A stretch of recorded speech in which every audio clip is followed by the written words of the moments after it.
Ever notice how you and your friends approach life so differently?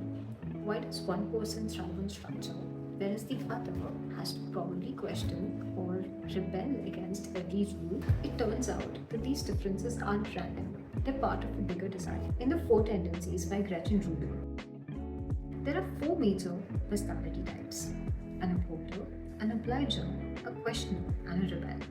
An upholder would naturally meet both inner and outer expectations. They would thrive on structure, discipline, and routine, and they're often self-motivated. They appreciate clear expectations and tend to follow through on tasks without much external prodding. A questioner would question all expectations, and they would only meet expectations when they believe that there's a good reason to do so. They're driven by logic and data, seeking justification for rules and expectations. As a result, they often tailor any advice to fit their own well thought out rationale. Now, obligers.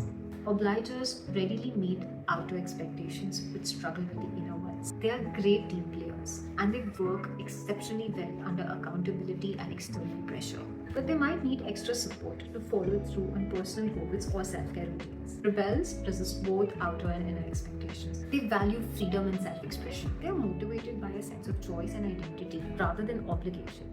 And naturally, they react against what they see as imposed rules, preferring to do things on their own terms. Each tendency has its own strengths and challenges, and understanding them can help you tailor communication, set better goals, and foster more harmonious relationships. Some practical hacks to take from this book: inquire about someone's approach rather than judging it.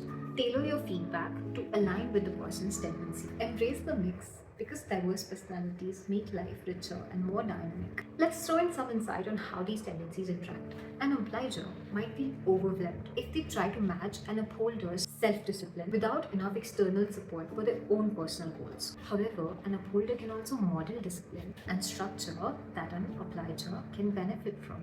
As questioners may demand a rationale for every rule, they might often clash with rebels who simply reject imposed expectations without any reasoning. However, they might also find a way to collaborate on a project where their respective input can be valued.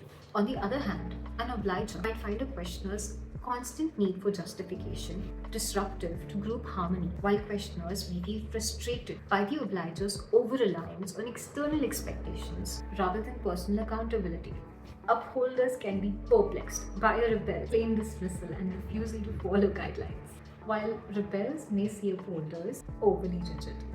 So next time you meet someone who's totally different from you, remember, it's not a flaw, it's a feature. These tendencies tend to be our own unique ways of engaging with the world around us. Did you gain some perspective from this video?